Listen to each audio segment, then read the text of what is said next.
Shalom. Ya, puji Tuhan. Kita sudah ya terus diarahkan Tuhan untuk jangan takut, tenang, dan Tuhan bilang ini aku. Ya. Jadi ada beberapa hal yang harus kita kerjakan, kita lakukan supaya kita tidak takut, supaya bisa tenang dan kita bisa benar-benar jumpa Tuhan. Dia bilang ini aku, ya.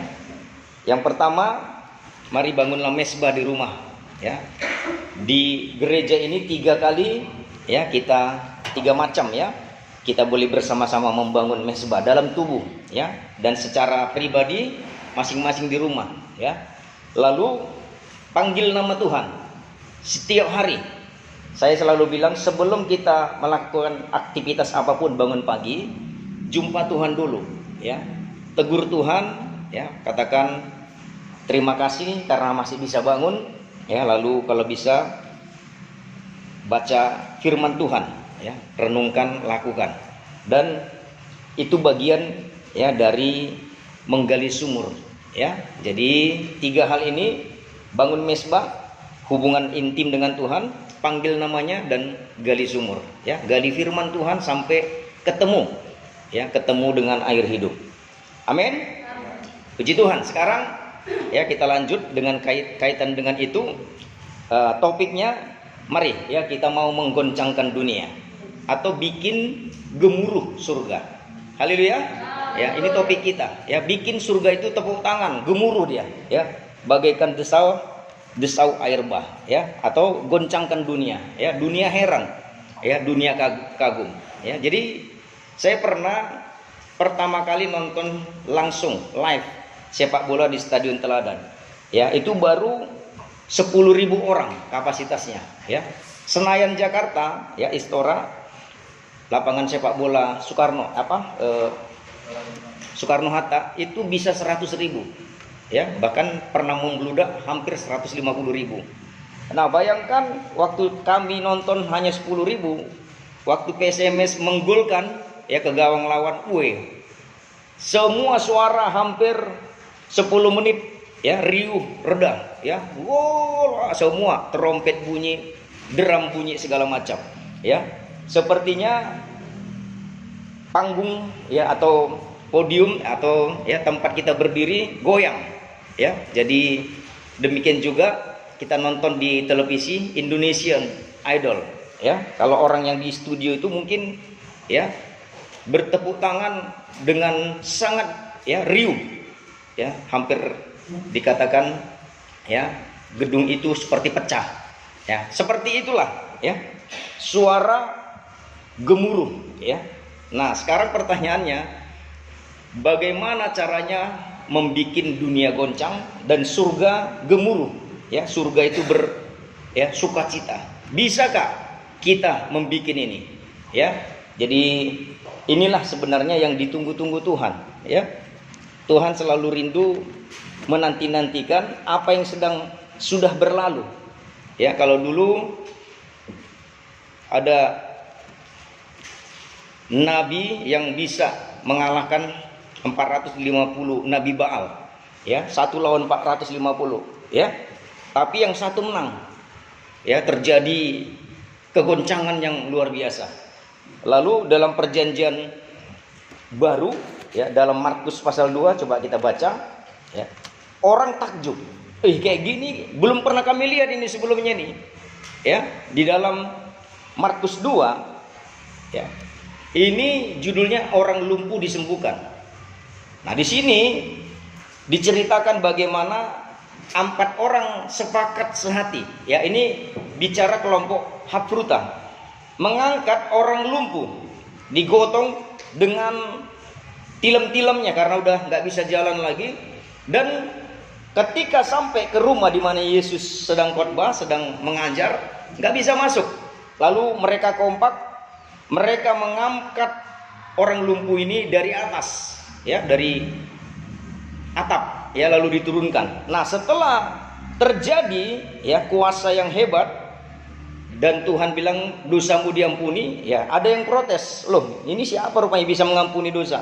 Lalu Yesus bilang supaya kamu tahu, ya, di bumi ini pun anak manusia bisa mengampuni dosa. Sekarang lihat, Yesus bilang, "Hai engkau orang lumpuh, berdirilah, angkatlah tilammu dan bangunlah." Ya, detik itu juga terjadi sesuatu yang luar biasa. Coba dibaca ayat 12. Ya, Markus 2 ayat 12.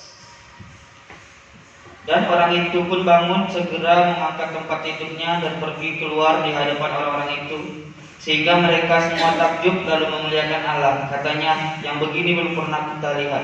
Ya, ini karena kita baca ya secara letter-let. Tapi sebenarnya kalau kejadiannya ini pasti orang kagum riuh reda. Wah, kalau ada orang Batak di situ, enak bodoh, anak masa, bah. Ini goncang sebenarnya. Semua mereka takjub, semuanya mereka memuliakan Tuhan. Ya, seperti puji-pujian. Oh, haleluya, luar biasa. Aduh, ya. Ini sebenarnya kalau kita mau menghidupi firman, kita masuk ke sana. Zaman Yesus ada, bukan seperti ini gedung-gedung, ya. Jadi masih sangat sederhana rumah, makanya ya, sepertinya kalau terjadi ya suara yang 50 sampai 100 orang sekali ngomong, wah, haleluya. Memang betul-betul seperti goncang, ya. Jadi sebenarnya ini yang Tuhan nantikan dari anak-anak Tuhan. Kita bukan hanya sekedar ya seperti anak-anak cengeng gitu ya. Asal sakit, Tuhan tolonglah. Udah sembuh nggak mau tahu. Ya. Udah sembuh entah apa yang dikerjakan. Ya, merokoklah, inilah itu segala macam. Ya. Saya mau katakan sebenarnya ya Tuhan sudah kasih otoritas ini untuk membuat di dunia ini terjadi ya kekagetan orang-orang, sehingga orang-orang takjub dan memuliakan Allah. Ya, muliakanlah Allah dengan segala apa yang ada padamu, dengan hidupmu, ya, dengan seluruh tubuhmu. Itu pesan Tuhan yang awal, ya, di dalam 10 firman Tuhan itu. Ya, jadi mari ya kita melihat ya apa yang sebenarnya Roh Kudus bisa bikin sama kita. Kalau kita menangkap, paham dan mau ya betul-betul berjalan ya sesuai dengan kehendak Roh Kudus itu.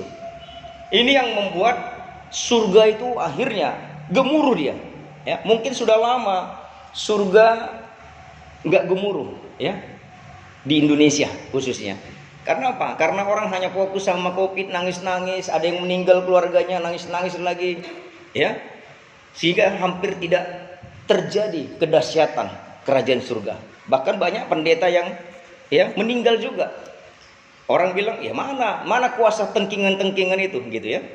Ya, jadi sebenarnya Tuhan bukan hanya rindu mau melihat sesuatu itu terjadi ya spektakuler luar biasa itu, tapi ada di balik itu yang Tuhan mau supaya orang betul-betul datang kepada Dia lewat kejadian yang luar biasa tersebut.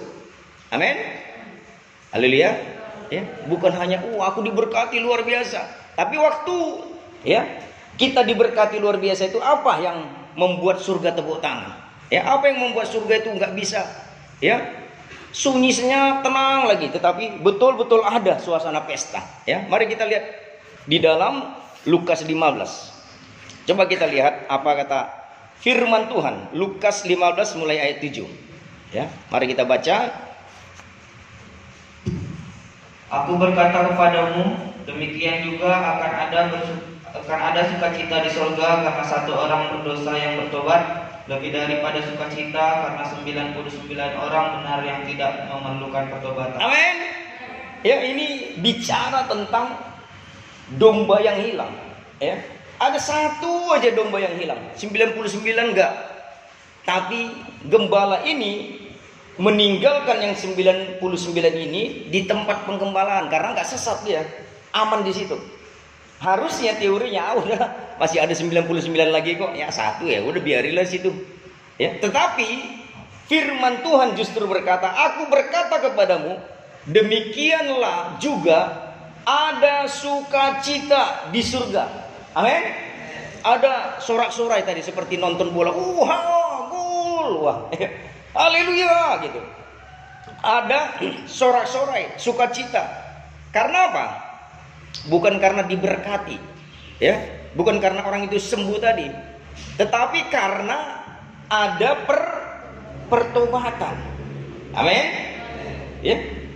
Sekarang dunia ini sedang sekarat, dan sekaranglah waktunya orang-orang butuh Yesus, butuh pertobatan. Bukan butuh Yesus untuk Tuhan kasih makan udah 2 minggu nggak kerja, dipecat apa semua. Burung di udara dia pelihara, tapi apalah gunanya dia kasih makan minum semuanya tapi nggak bertobat, tapi tetap melawan Tuhan, tapi tetap membakar gereja misalnya, mengutuki bangsa Tuhan sendiri. Ya, apa gunanya kita makmur kaya raya? Ya, jadi Tuhan bukan anti membuat kita kaya, ya, bukan anti membuat kita banyak harta dan lain segala macam, tetapi yang membuat sukacita besar di surga itu adalah karena satu orang aja, apalagi ada 10.000 orang, ya, 10.000 orang yang nonton bola itu tiba-tiba semua bertobat. Wah, bagaimana lagi gemuruhnya surga itu? Satu aja, ya, mereka bersukacita luar biasa. Amin. Ya, terus sambung, ya, ayat 8 sampai 10, ya, perumpamaan tentang dirham sekarang. Atau perempuan manakah yang mempunyai 10 dirham, dan jika ia kehilangan satu di antaranya, tidak menyalakan pelita dan menyapu rumah serta mencarinya dengan cermat sampai ia menemukannya? Iya. Anehnya kalau kita lihat rahasia di sini, ya, dirham itu satu yang hilang, ada 9 lagi. Cuma lewat kejadian itu dirham yang hilang, tapi semua rumah jadi bersih. Pernah nggak kita bayangkan lewat satu kejadian, wah, dibersihkan Tuhan semua hidup kita. Amin. Dalam satu kejadian, entah apapun itu, Tuhan bersihkan hidup kita. Ya. Sebenarnya saya mau sampai ke sini kepada satu keluarga. Ada sesuatu yang mau dibersihkan Tuhan total. Maka diizinkan Tuhan terjadi. Tapi ya karena nggak tulus mau tergembala, nggak tulus mau digembalakan, ya bagaimana kita mau membersihkan rumah itu lewat keterlibatan roh dan firman. Ya. Jadi ini yang kita mau hidupi. Harusnya dia, kalau 1 dirham itu, ya, itu hiasan wanita yang mungkin harganya 10 atau 20 juta. Hilang, waduh gimana, dia hanya nangis, hanya menyesal apa. Ya. Atau ada juga yang berpikiran positif, untung masih ada 9 lagi. Ya nggak apa-apalah, ya. Tapi ayat firman bilang lewat masalah, problem kehilangan ini, dia melakukan sesuatu, dia bersihkan semua rumah. Jadi rumah, coba kita bayangkan, rumah itu adalah diri kita. Ya, ketika kita mengalami problem, kehilangan atau apapun masalah, entah sakitkah, entah apapun, kita membersihkan semua, membongkar yang lama-lama, membongkar semua yang menjadi sumber kebusukan. Haleluya. Sehingga kita bilang, wah untunglah, ya, terjadi kehilangan ini, sehingga semuanya bagus. Tapi ternyata justru di situ kan dia menemukan yang hilang itu. Amin. Lalu apa yang terjadi setelah dia temukan? Coba 9. Dan kalau ia telah menemukannya, ia memanggil sahabat-sahabat dan tetangganya serta berkata, bersukacitalah bersama-sama dengan aku, sebab dirhamku yang hilang itu telah ditemukan. Iya. Justru setelah dia ketemu dirhamnya itu, dia undang kawannya, ayo bersukacita, yuk. Ya, aku mau masak mie goreng, aku mau bikin, ya, roti terenak, ya, lalu kopi mix yang terbaik. Ayo. Ada sukacita yang terbesar. Amin. Ada suasana gemuruh, ya.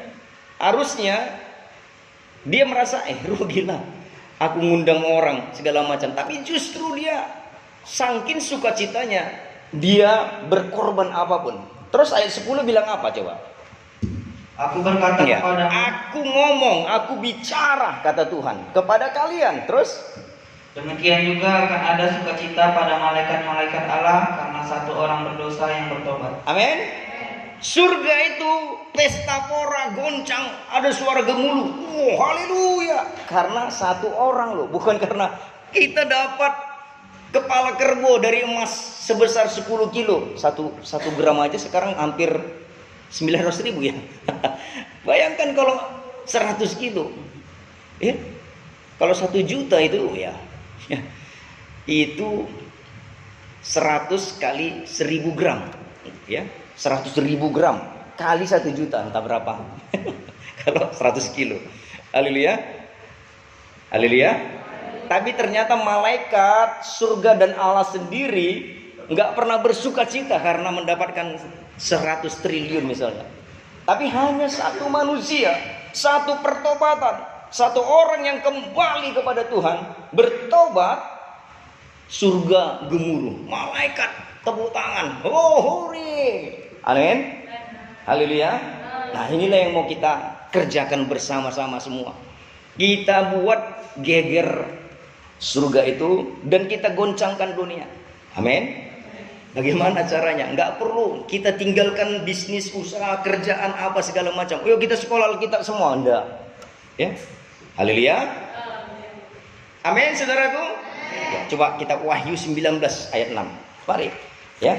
Kita mungkin berpikir, wah, kalau begitu harus ada sesuatu yang besar lah. Harus ada uang sekian ratus juta dulu baru bisa goncang. Enggak perlu rupanya. Ya, cukup. Ya, mari kita masuk hatinya Tuhan, Dewan Musyawarah Allah. Baru Tuhan yang betul-betul ngomong. Nah, ini aja lakukan. Goncang loh dunia. Ya. Surga gemuruh bertepuk tangan. Amin. Mari saudaraku. Ya, tadi saya lihat anak-anak ya, dulunya agak banyak ya, corona makin sedikit, tapi kalau ini pun kita kerjakan ya. Hari Sabtu itu korbankanlah waktu ya, jam 4 sampai jam 5. Terangkan sama dia tentang kerajaan surga, tentang Yesus. Ya, bagaimana menerangkan kepada anak-anak, apalagi yang belum sekolah, ya, apalagi ya, taruhlah kelas 1 SD, belum lagi ya mengerti. Bagaimana kita menceritakan tentang roti hidup sama dia? Kalau kita oke lah masih bisa ya kan menangkapnya. Tapi kalau anak kecil bagaimana menerangkan roti hidup? Lalu dibilang Yesuslah roti hidup. Lo makin bingung dia. Inilah yang perlu hikmat surgawi itu. Amin. Menerangkan kepada Yesus roti hidup itu. Ya. Beli roti sama dia, bagi-bagi. Gimana rasanya? Manis, enak, perut kenyang. Wah. Nah, roti hidup itu seperti itu, ya. Enggak langsung bikin kita kenyang, tetapi bisa membuat hidup kita itu betul-betul enggak sakit. Karena kita makan roti. Roti itu apa? Firman Tuhan. Yesus itu adalah firman. Amin. Ya. Oh gitu ya. Iya. Ya, bukan Yesus itu wujudnya manusia kok dibilang roti, enggak gitu. Tetapi apa yang sudah dialaminya lewat doa, lewat firman yang dia baca, itulah yang masuk ke dalamnya jadi iman. Itu yang membuat mereka itu akan kuat. Nah, itu seperti roti yang kita makan tadi. Ya, gitu. Ya, waktu kita makan kita nggak lapar, jadi bergizi, jadi sehat, nggak sakit. Amin. Nah, itu untuk anak-anak. Itu butuh hikmat roh, ya, supaya mereka paham, ngerti. Oh, kalau gitu aku harus doa ya tante, harus baca firman ya tante, ya. Amin. Haleluya. Nah, mari kita lihat dalam Wahyu 19 ayat 6. Apa kata firman Tuhan? Ya, perjamuan kawin anak domba judulnya. Coba baca. Lalu aku mendengar seperti suara himpunan besar orang banyak, seperti desau air bah dan seperti deru-deru yang hebat, katanya, haleluya, karena Tuhan Allah kita yang maha kuasa telah menjadi raja. Iya. Jadi kalau kita baca ini, ya, harusnya stylenya, gayanya dirubah. Ya, karena ini bicara soal sesuatu yang spektakuler sebenarnya. Lalu aku mendengar seperti suara himpunan besar, orang banyak, bukan 1-2 orang, himpunan besar, seperti desau, wah, desau air bah. Ya, besarkan suara. Barulah kita ya paham, iya ya, ini suara yang dahsyat ya, seperti gempa bumi, seperti suara tsunami, yang menghancurkan. Mungkin kapal yang besar, ya, bahtera yang besar itu hancur. Seperti deru guru. Bagaimana guru? Waktu kita pertama saya ya dengan istri di Pekanbaru, apalagi di Pasir Putih, setiap mau hujan, ngeri-ngeri kali, meledak suara halilintar di sini, ya. Sampai-sampai dengar cerita, wah ada yang kesambar petir apa. Tapi belakangan ini puji Tuhan udah agak reda, ya. Mungkin karena doa anak-anak Tuhan. Kalau dulu seperti tidak ada apapun yang bisa melindungi gitu ya. Tapi betul-betul menakutkan, ya. Ini yang terjadi. Tapi ini terjadi di dalam hadirat Tuhan. Bahasanya seperti suara guru yang besar itu. Haleluya. Wah, bagaimana lagi tuh hebatnya. Amin. Terus ayat 7. Marilah kita bersukacita dan bersorak-sorai dan memuliakan Dia, karena hari perkawinan anak domba telah tiba dan pengantinnya telah siap sedia. Amin. Tahu nggak yang membuat surga lagi goncang? Yang pertama pertobatan satu orang aja. Yang kedua, ketika dipersiapkan mempelai, dipersiapkan doa. Jadi saya makin diyakinkan sekarang, nggak peduli lah, ya. Kata orang, apa gereja mempelai itu sikit-sikitnya jiwa-jiwa, sikit-sikit lah, berapalah paling-paling berapa orang ya. Saya nggak peduli dengan itu, tetapi saya peduli dengan kemuliaan Tuhan yang dinyatakan, kualitas yang dinyatakan. Karena ini yang bilang, seperti desau air bah apa semua, karena apa? Dipersiapkan mempelainya telah siap. Nah itu, berarti kalau gereja nggak mempersiapkan jemaat jadi mempelai, seperti sebenarnya di surga nggak ada ya desau air bah bersorak-sorai. Artinya surga itu bilang, ya gitu ya. Kau perebut kaya-kaya di dunia apa? Tapi jemaatmu, waduh, kena sedikit masalah, udah goyang. Kena sedikit ini, udah goyang. Nggak ada kualitasnya. Tapi kalau dipersiapkan mempelai, waduh, seperti Sulamit, ya. Sulamit itu walau hitam tapi cantik, walau dia putri yang memang sudah dikategorikan ya permaisuri raja, dia nggak tidur manja-manja, dia ikut ke ladang, dia ikut panas-panasan, dia ikut ya mempersiapkan ladang Tuhan itu bagaimana supaya bertumbuh dan berbuah. Amin. Haleluya.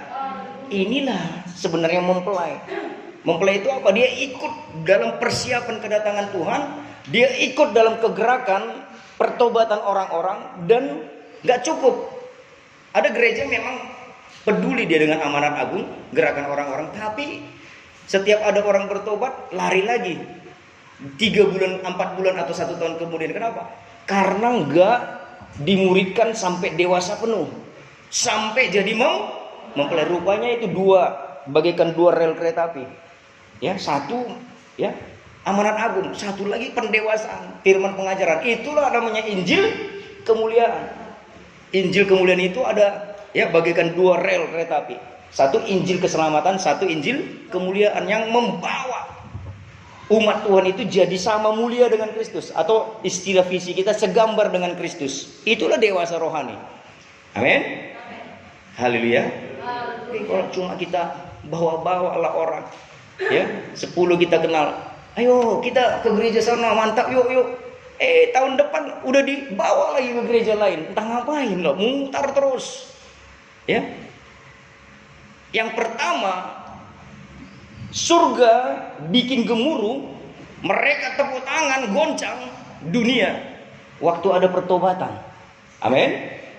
Haleluya. Yang kedua, dia sambut waktu ada pembentukan gereja jadi mempelai, artinya dewasa rohani. Amin. Lalu yang ketiga kita lihat Wahyu 19 ayat 1. Coba ayat 1 atasnya. Ya. Kenapa? Atau ada apa waktu kita lakukan sesuatu surga goncang? Coba. Kemudian daripada itu aku mendengar seperti suara yang nyaring dari himpunan besar orang banyak di surga, katanya, haleluya, keselamatan dan kemuliaan dan kekuasaan adalah pada Allah kita. Terus masih koma kan? Terus sebab benar dan adil segala penghakimannya, karena ialah yang telah menghakimi pelacur besar. Amin. Dia menghakimi si setan pelacur besar. Terus yang merusakkan bumi dengan percabulannya, dan ialah yang telah membalaskan darah hamba-hambanya atas pelacur itu. Iya. Yang ketiga ada sorak-sorai waktu kita kalahkan si iblis. Iblis nyagau, mengikat orang-orang yang berbuat dosa dan berbuat bercabul dan meninggalkan Tuhan, surga bersorak-sorai seperti desau air bah. Amin. Karena apa? Karena si perusak, si penyesat itu ditengking atau dihilangkan dari alam bawah sadar manusia. Sehingga kita ngerti dan paham siapa Yesus, kenal Tuhan, itulah kebahagiaan sejati. Kita bisa yada itu berhubungan intim dengan Tuhan, ya, atau ginosko. Amin. Ya. Jadi saudaraku yang dikasih Tuhan Yesus, inilah yang membuat ya sesuatu goncang. Ya, kalau kita hanya, mohon maaf ini ya, kita udah lahir baru, dibaptis, lalu tiap minggu ya datang ke gereja. Syukur-syukur kalau yang 2 ibadah lagi ikut. Ya, lalu Tuhan berkatilah makan minum kami, ya diberkati Tuhan, ya. Tapi nggak ada kegerakan apapun. Kita nggak terlibat di dalam pertobatan jiwa-jiwa. Kita nggak terlibat di dalam pendewasaan gereja Tuhan. Supaya gereja itu dewasa, ada masalah, persoalan, dia nggak sekilas pandang menghakimi, tapi dia analisa. Ya kenapa bisa gitu ya? Kenapa jadi ribut ya? Jangan hanya terima informasi satu pihak. Kalau ribut pasti dua-dua pasti ada benar, pasti ada salah. Dua-dua. Jadi ketika kita memahami ya benang merah yang sebenarnya, oh, ketika mereka mau meyakini dan mau keluar dari situ, pasti dua-duanya dibenahi Tuhan. Dua-duanya bisa selesai. Dan ada 4 hal itu. Ada pengampunan, ada penerimaan, dan ada apa lagi? Kasih yang dibagi. Aduh, ampuni aku ya, aku yang salah. Ya, itu semua kalau komunikasi lancar. Amin. Haleluya. Puji Tuhan. Ya, kita lihat lagi berikutnya, Kisah Rasul 16. Mari ya kita mau doakan ya sesuatu yang seperti ini terjadi ya, gratis, tanpa dana yang harus ditunggu-tunggu dulu baru ada dana itu baru bisa ya kita kerjakan. Enggak perlu ya. Kisah Rasul 16 kita baca langsung ayat 31 ya, judulnya Kepala Penjara Filipi ya. Rasul Paulus di penjara ya, tapi dia berdoa dengan sungguh-sungguh dengan Silas. Terjadi mujizat besar, gempa bumi, sehingga semua pintu-pintu penjara itu los ya. Malaikat bagaikan betul-betul menuntun mereka, melepaskan mereka. Coba ayat 31. Jawab mereka, percayalah kepada Tuhan Yesus Kristus dan engkau akan selamat, engkau dan seisi rumah. Iya, waktu ya Rasul Paulus sebenarnya bisa dia lolos, tapi dia tetap di situ. Kepala penjara masih di sini. Lalu Rasul Paulus menceritakan tentang suatu yang namanya pertobatan. Lalu apa yang kami lakukan? Nah, Rasul Paulus bilang ini, saudara, percayalah kepada Tuhan Yesus dan engkau akan selamat. Engkau dan nggak perlu uang, ngomong ini nggak perlu dana besar. Amin. Haleluya. Hanya cukup begitu. Paulus nggak langsung ada kesempatan lari, lari lah, enggak. Dia tetap tenang di situ. Lalu kepala penjara Filipi bilang, loh, kok masih di sini Pak? Kan ya tugasku ini adalah untuk menyampaikan Injil Kerajaan. Lalu apa yang mau kami lakukan Tuhan? Ini percaya aja sama Yesus. Engkau dan seisi rumahmu selamat. Terus 32. Lalu mereka memberitakan firman Tuhan kepadanya dan kepada semua orang yang ada di rumahnya. Amin. Emang berapa dana yang dibutuhkan? Gak ada. Waktu Rasul Paulus, oke kalau gitu, ayolah ke rumahku, kata kepala penjara. Rasul Paulus langsung khotbah, langsung dia memberitakan Injil. Amin. Memberitakan firman Tuhan. Haleluya. Jangan nanti kita, wah, untuk bikin spektakuler luar biasa kita harus bentuk panitia lah. Berapa dana yang dibutuhkan? Ngasih makan gembel-gembel apa semua, nggak perlu.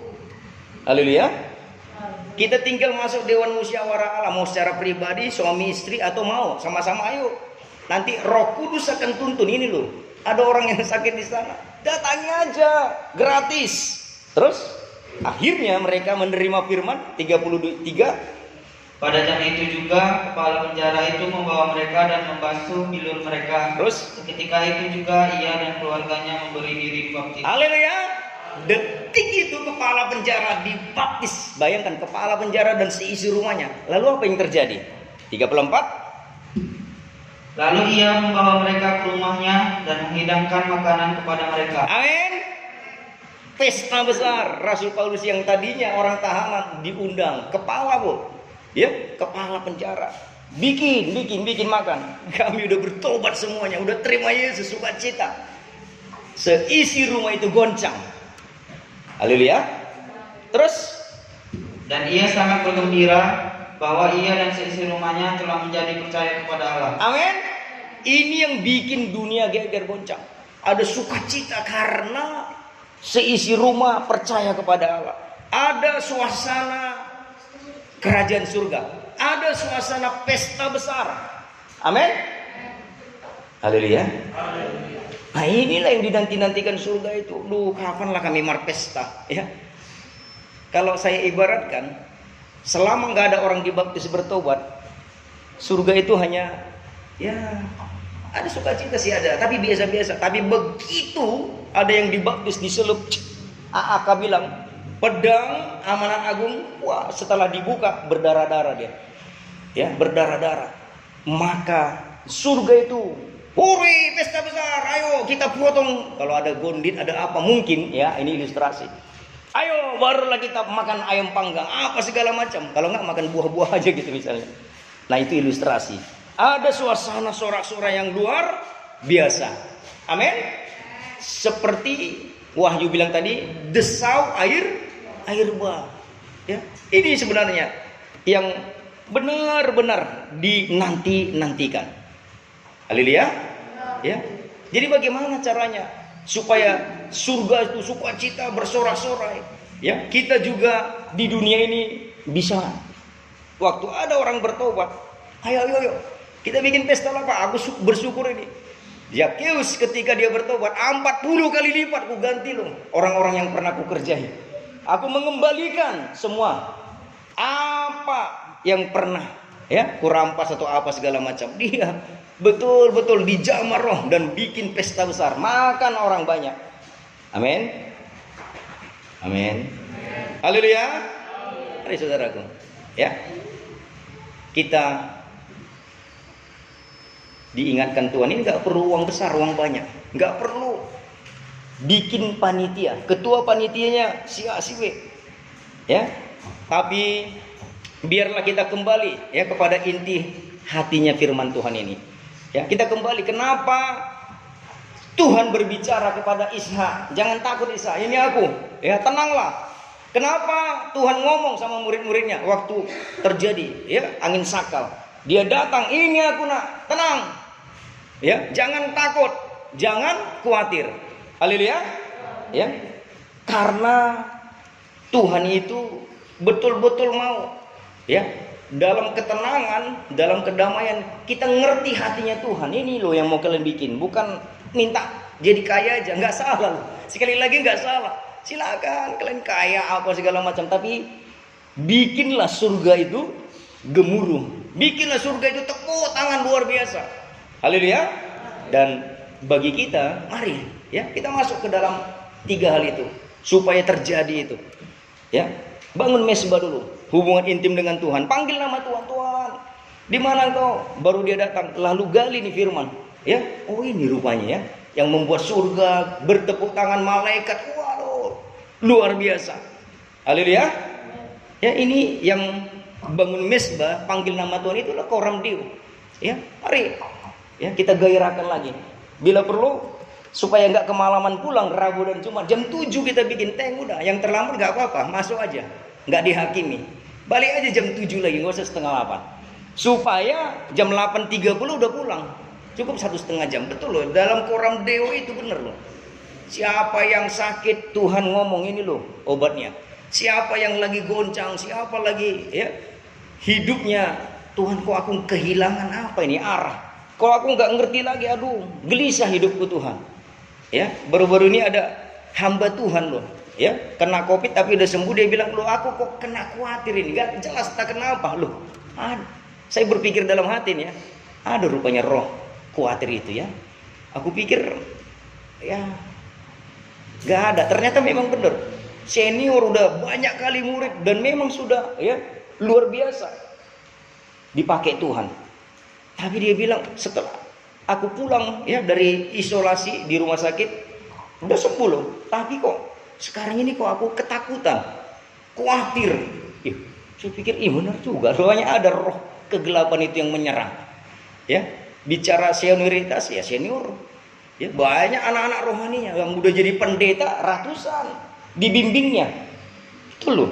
Ya, jadi istilahnya ternyata ya, lama kita mengikut Tuhan gak jaminan ya kita bisa strong terus. Tapi yang tiga ini kalau terus kita lakukan, bangun mesbah, panggil nama Tuhan, gali sumur, itulah yang membuat dia datang. Ini aku nak tenang ya, tenang.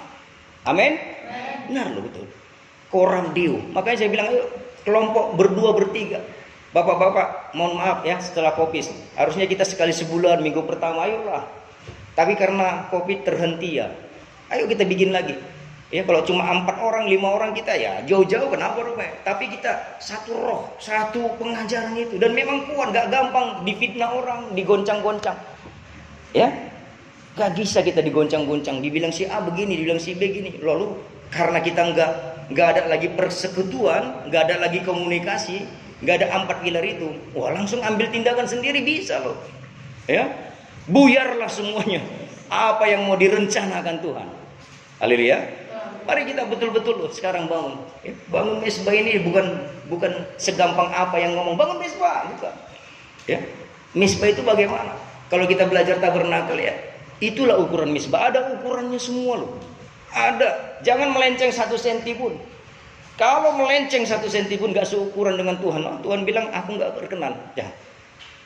Jangan pula lalu dia karena memang gak mau sangkal diri pikul salib bilang, gereja tabernakel itu pendeta Siombing menghambat orang datang ke surga. Banyak kali peraturannya. Loh, yang bikin surga kok peraturan itu, bukan aku.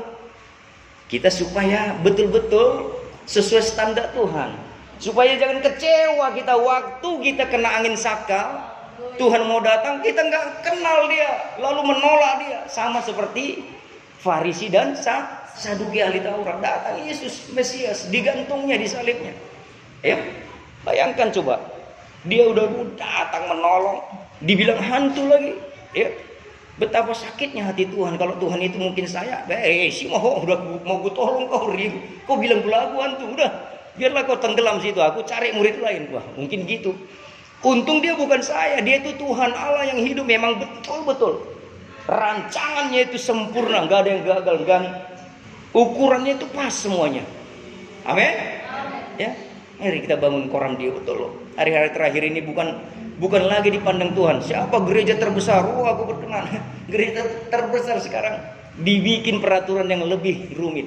Kalau kapasitasnya 100 hanya 30%, berarti 30 orang aja. Ya, maksimal itu. Yang dulu orang bisa 2000 sekali ibadah. Sorry, walaupun gedungmu besar hanya 200 orang, bikin jauh-jauh. Gak ada lagi tuh kebanggaan apa semua. Yang penting apa? Tuhan jumpa kita, dia kenal kita, dan dia datang. Ini aku nak, kita damai, kita sejahtera. Haleluya. Jadi bagaimana kuncinya supaya goncang semuanya? Ya, bumi ini. Cuma kita bangun Coram Deo, doa, ya. Wahyu 8 ayat 5. Ya, inilah yang bicara yang 3 itu. Ya, waktu kita bangun mesbah, berdoa dan panggil nama Tuhan, ini yang terjadi loh. Wahyu 8 ayat 5. Ya. Coba baca. Lalu malaikat itu mengambil pedupaan itu. Nah, mengambil pedupaan, itulah doa tuh, ya, dupa emas. Ya, mari, itu Rabu. Betul terjadi ini loh. Bukan hanya sekedar yuk Rabu kita kumpul yuk doa. Udahlah doa supaya dikasih makan Tuhan. Enggak. Supaya apa yang sudah dirancangkan Tuhan terjadi dan kita ikut ambil bagian di situ. Kita pelakunya. Amin. Untuk itu kita berdoa. Malaikat itu ambil pedupaan itu, terus mengisinya dengan api dari mesbah. Diisi mesbah, bangun mesbah. Kalau nggak ada api nih mesbah, apa yang mau kita bakar? Terus sambung. Dan melemparkannya ke bumi. Bayangkan ini di alam roh. Doa kita itu naik, diambil Tuhan, dibikin ke mesbah, dilemparkan. Terus apa yang terjadi? Maka meledaklah bunyi guru disertai halilintar dan gempa bumi. Amin. Sadar nggak doa anak-anak Tuhan selama ini yang bikin dunia ini goncang. Jadi datang corona ini kenapa? Karena doa anak Tuhan. Kenapa lagi langsung anak Tuhan bilang, Tuhan tolonglah corona berhenti. Loh, doamu 20 tahun lalu kau bilang, ya, semua doamu itu kuangkat. Sekarang ku bikin goncangan. Tapi karena nggak sesuai dengan logika dan akal pikiran kita nolak. Padahal inilah yang membuat guru halilintar bumi goncang. Ya bentuknya ya jangan samakan dengan otak kita. Ya cara Tuhan mau bikin corona ya silakan. Lalu doa kita, terima kasih Tuhan, doaku selama ini kau kumpul, sekarang ini wujudnya. Berikan kami Tuhan hikmat, apa yang mau kami lakukan lagi. Amin. Itulah Dewan Musyawarah Allah, masuk kita ke situ. Lalu waktu orang masuk ke dalam Dewan Musyawarah Allah, kita bilang ini bangun mesbah, panggil nama Tuhan, gali sumur. Tuhan ngomong lagi, ini loh sekarang lanjutannya ini. Amin. Ini nanti muncul sangkakala. Sangkakala ini waduh, nggak tanggung lagi. Itu baru materai yang tadi 7. Sangkakala. Dan gereja masih ada di bumi. Nanti setelah disingkirkan 3,5 tahun baru dia bikin cawan murka Allah. Gereja udah dipeliharanya, nggak kena lagi di situ. Kalau ini masih kena loh. Coba baca itu nanti satu persatu. Sangkakala pertama itu apa? Trompet. Wah, berapa ribu orang yang mati. Ya, orang yang punya uang bilang celaka, sepertiga hancur. Muncul lagi sangkakala kedua, ketiga, sampai kelima. Ya, ini masih ada. Coba kalau sangkakala kelima lebih ngeri dari corona loh. Coba baca tuh. Ya, mulai ayat 4 lah coba. Ya, ayat 1 ayat 2 nanti ada lubang jurang maut dibuka. Muncul tanur besar. Muncul itu asap dari perut bumi. Lalu tiba-tiba asap itu kayak kupu-kupu atau belalang. Tapi coba ayat 3. Pasal 9 ayat 3. Maka datanglah seorang malaikat lain dan ia pergi. Ayat 3. Wahyu 9 ayat 3. Wahyu 9. Dan dari asap itu berkeluaranlah belalang-belalang ke atas bumi, dan kepada mereka diberikan kuasa sama seperti kuasa kalajengking di bumi. Siapa yang pernah disengat kalajengking? Ya, kalajengking ya. Kalau lipan saya udah 2-3 kali. Saya udah kena kalalipan. Tangkap jer, pakai apa kan? Ternyata terlalu kecil botolnya, dia tekan gini, ekornya naik, kena dia. Aduh. Saya pukul sekali lagi, saya bakar. Nah, taruh di situ. Ini racun melawan racun. Racunnya udah masuk, racun dari tubuhnya menarik lagi. Ya. Itu baru lipan. Ini kalajengking covernya. Ini lebih ngeri lagi 10 kali dari lipan. 10 kalajengking, ya, kalajengking hitam itu, ya, yang ada sebesar ini, itu bisa mematikan orang.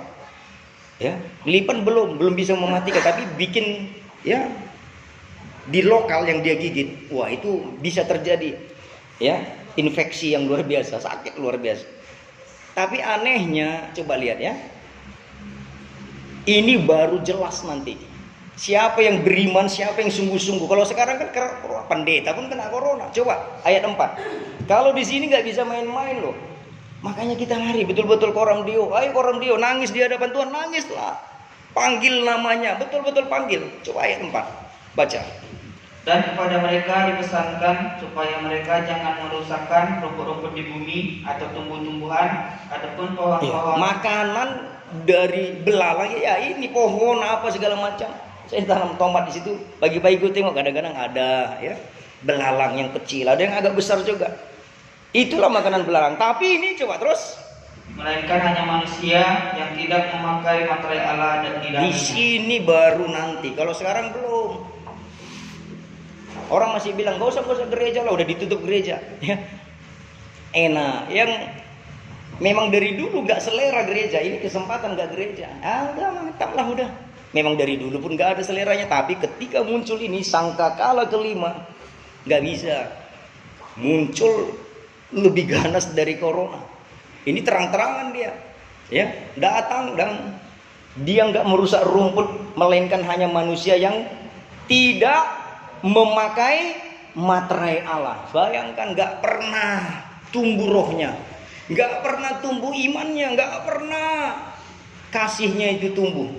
Bertahun-tahun mengaku orang Kristen, yang hanya pindah-pindah gereja aja, tapi nggak bertumbuh. Aduh, memang maafkanlah ya, saya memang agak keras, bukan kasar, keras sebenarnya yang nyampaikan firman. Ketika kita kedagingan gak suka ini, tapi kalau kita penuh roh, justru kita penasaran. Waduh Tuhan, waduh, tolong aku Tuhan, jangan sampai muncul ini entah tahun berapa nggak tahu. Jangan pikir ini lama lagi, ya. Bisa aja besok, lusa atau kapanpun ini bisa terjadi. Haleluya, amin. Tapi anehnya, tadi saya katakan kalau kalajengking 5 atau 10 sekali menggigit orang bisa mati. Ini coba ayat 5 ya. Ayat 5. Dan mereka diperkenankan bukan untuk membunuh manusia, Bukan membunuh, terus melainkan hanya untuk menyiksa mereka 5 bulan lamanya. 5 bulan disiksa. Jangan pikir, oh rumah kami aman kok, steril. Dari mana pun dia bisa, itu jendela, apa namanya itu, ruang hawa. Dari mana pun dia bisa masuk. Saya nggak bisa bayangkan, aduh, ketika saya mau melangkah, kalajengking. Ketika mau melangkah lagi, aduh, begitu keluar rumah, nawah audisi katanya kan, ngeri loh. Bukan membunuh tapi menyakiti 5 bulan. Hari ini kita disengat, aduh, acit nih. Bisa 2 hari lagi belum sembuh pun kena lagi. Ya, bisa kita ke kamar mandi aja, udah di situ dia jongkok. Ya, begitu kita maaf kata mau BAB, plok katanya duluan, nggak jadi keluar. Saking ngerinya, sakitnya. Saya pikir, Tuhan memang nggak bisa main-main lagi sekarang. Haleluya. Ya. Mereka hanya menyakiti. Terus dan siksaan itu seperti siksaan kalajengking apabila ia menyengat manusia. Iya. Betul. Ya, makanya saya tanya siapa pernah disengat kalajengking. Lipan saya, aduh memang sakit sekali. Ya. Ayat 6 bilang apa? Ayat 6. Dan pada masa itu orang-orang akan mencari maut, tetapi orang bilang, Tuhan kau mau mati Tuhan. Apa katanya? Firman. Tetapi mereka tidak akan menemukannya. Terus? Dan mereka akan ingin mati, tetapi maut lari dari mereka. Maut pun lari dari mereka, nggak bisa mati lagi. Ya. Hari ini 5 kalajengking nyengat, besok 5 lagi, nggak mati-mati loh. Harusnya logikanya matilah. Ini racun, ya, tapi hanya menyiksa. Siang malam ketika dipatok, begitu menyakitkan, ya, begitu sangat mengerikan. Amin, saudaraku.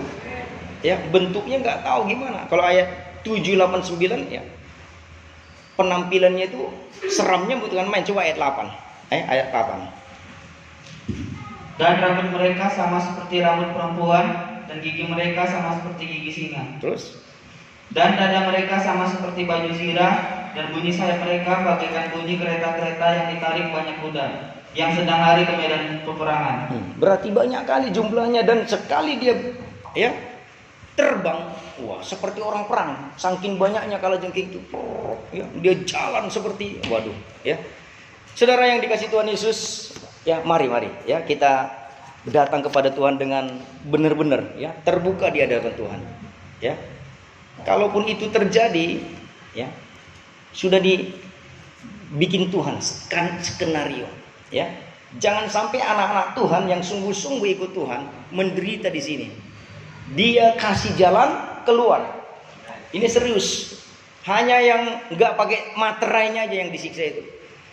Artinya setiap anak Tuhan yang serius, yang sungguh-sungguh, yang membentuk 3 hal itu, tetap dia bangun mesbah, dia panggil nama Yesus, nama Tuhan, dia gali firman itu tiap hari. Ya, mau 1 ayat pun jadilah 1 hari dibaca dan sampai di dalam, ya, dibaca lalu dilakukan. Ini betul-betul dilindungi Tuhan. Ini dia janji. Amin, saudaraku. Haleluya.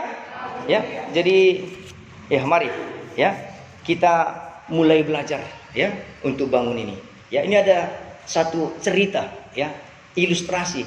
Jangan nanti terus kita bilang, wah, kami udah 5 bulan Pak, terus bangun mesbah panggil nama Tuhan, apa enggak terjadi apa-apa. Ya, nanti dulu.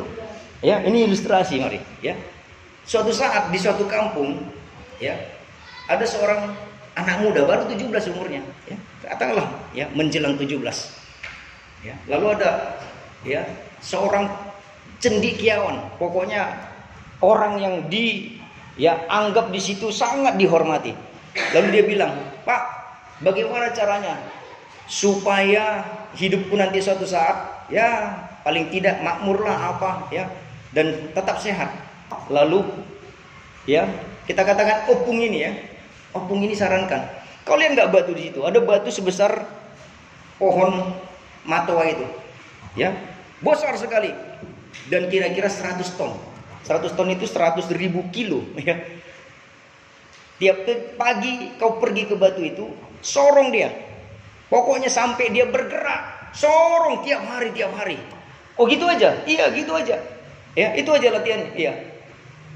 Dan dia lakukan dengan tulus. Tiap hari sorong. Lama-lama setelah 5 tahun, ya, 17, 18, 19, 20, 21, 22 tahun. Dia sadar, loh, ini aku ditokoin, bapak ini kali opung ini. Dia datang lagi ke situ. Gimana sih bapak, ajaran bapak ini menyesatkan? Kenapa? Mungkin sampai botak pun rambutku itu nggak mungkin itu bergerak. Jangankan bergerak 5 cm ataupun 1 meter, 1 mili pun nggak mungkin bergerak. Ya. Lalu orang tuanya senyum dan bilang, ya, nanti ada perayaan Independence Day, ya, hari kemerdekaan katanya.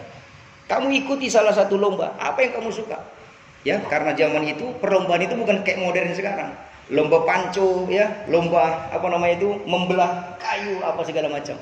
Dia pilih 2, ya, 2 itu. Oke, aku ikut.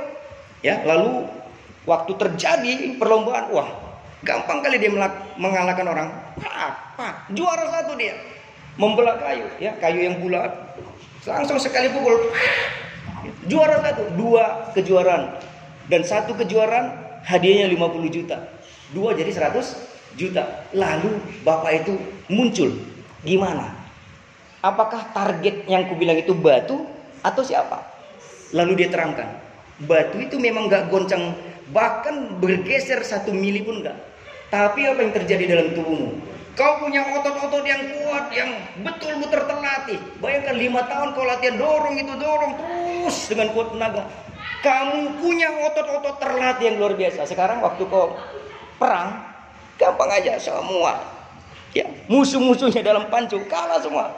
Waktu dia hantam kapaknya yang sudah itu, sekali pukul terbelah, tepuk tangan orang semua. Dan Tuhan sebenarnya mau itu. Gak usah nantikan spektakuler. Aku tiba-tiba jadi kaya. Waktu kita bangun mesbah panggil nama Tuhan gali sumur, tapi otot-otot rohani kita makin terbentuk. Waktu iblis datang, sekali tumbuk. Gak lagi kita bilang, Mbak, tolonglah Pak, doakan dulu kami, udah sikit-sikit mengeluh. Lalu bikin metode, ya, hari doa keliling 7 hari 7 malam. Enggak, bukan itu sekarang. Ya, itu zaman yang lalu itu. Dan itu bicara perang, memenangkan pertandingan. Mari kita latih. Jangan harapkan waktu kita bangun mesbah, panggil nama Tuhan gali sumur, ada terjadi spektakuler. Bisa 5 tahun gak terjadi apa-apa. Tapi otot-otot rohani kita makin kekar, makin terbentuk. Kita makin dewasa, kita makin peka mana yang jahat, yang baik. Kita bisa membedakannya. Dan kita bisa bertumbuh menyenangkan Tuhan. Amin. Ayo sama-sama. Saya juga gak 10 tahun lalu saya bilang, Tuhan kok gini-gini aja, gak tambah-tambah jiwa. Sekarang saya makin diyakinkan Tuhan. Sekarang perhatikan, kalau kau gak latihan, tumbang kau sebentar lagi. 2020-21 datang sesuatu. Kalau kau gak dekat denganku, geger kau. Kau bilang nanti, aku pendeta, kok sakit corona juga. Aku pendeta, kok gini juga. Tapi ketika kau latih ototmu, kau ngerti. Ya, waktu itu datang, jangankan corona, nanti muncul sang kakak kelima. Di situ nanti terbentuk otot rohanimu, belalang yang seperti kalajengking itu, dekat pun nggak takut dia sama kalian. Amin saudara. Ini akan terjadi cepat atau lambat. Sekarang terbentuk nggak otot kita, dan waktu kita jalan dia justru menyingkir, nggak berani justru dia dekat, karena dibilang firman Tuhan hanya orang yang nggak pakai materai, ya, hanya orang yang nggak ada tanda salib di dahinya, ya, hanya orang yang nggak punya iman, pengharapan dan kasih. Itu silakanlah Mau 5 kali satu hari kau gigit silakan. Tapi itu yang ditandai huruf T semua, satu persatu. Amin. Mari saudaraku, ya, kita datang kepada Tuhan. Mari kita gali semuanya. Bangunlah mesbah suami istri, bergandengan tangan anak-anak. Mari ajak, walaupun berat dia bangun. Ya, dengan kasih ayo angkat dia bila perlu. Ya, gali sumur, akan ada air kehidupan. Otot-otot rohani kita kalau dilatih tiap hari, dilatih, itu muncul. Kalaupun datang masalah persoalan, Daud sudah latih dulu dirinya. Waktu jumpa Goliat, Daud hanya beberapa menit mengalahkannya. Selesai. Goliat itu tumbang karena Daud sedang latihan. Amin. Mari kita angkat pujian kita. Kita datang kepada Tuhan dengan serius, dengan sungguh-sungguh. Mari saudaraku, mungkin waktu kita doa entah berapa tahun, sepertinya gak ada terjadi apa-apa. Tapi percayalah, Tuhan sedang melakukan sesuatu di alam roh. Apa yang kau ikat di bumi terikat di surga. Apa yang kau lepaskan di bumi terlepas. Mari kita buat goncang dunia dengan kegerakan rohani ini. Kita bikin surga bergemuruh lewat bertobat satu orang. Masing-masing kita melayani satu orang. Tepuk tangan di surga sorak-sorai yang luar biasa. Oh haleluya. Mari kita angkat pujian kita. Betapa hebat kuasa Yesus. Asal kita percaya. Mari kita latihlah dirimu beribadah. Walaupun seperti mendorong batu. 5 tahun gak terjadi apapun dengan batu. Tapi ternyata bukan batu itu fokusnya kita. Anak muda itu fokusnya supaya dia terlatih, punya tenaga, punya otot, punya kekuatan. Supaya dia ternyata lewat itu menang pertandingan dan dia dapat berkat-berkat luar biasa. Haleluya. Betapa hebat kuasa Yesus. Haleluya. Betapa hebat kuasa Yesusku. Amin. Tak terbatas yang dapat dia perbuat. Dengan firman-Nya semua dapat terjadi. Dia nyatakan kemuliaannya. Asal ku percaya, gunung pun tercapai. Asal ku percaya, Tuhan beri. Dia Yesus mempelaiku, sanggup amin. Semua yang mustahil menjadi nyata.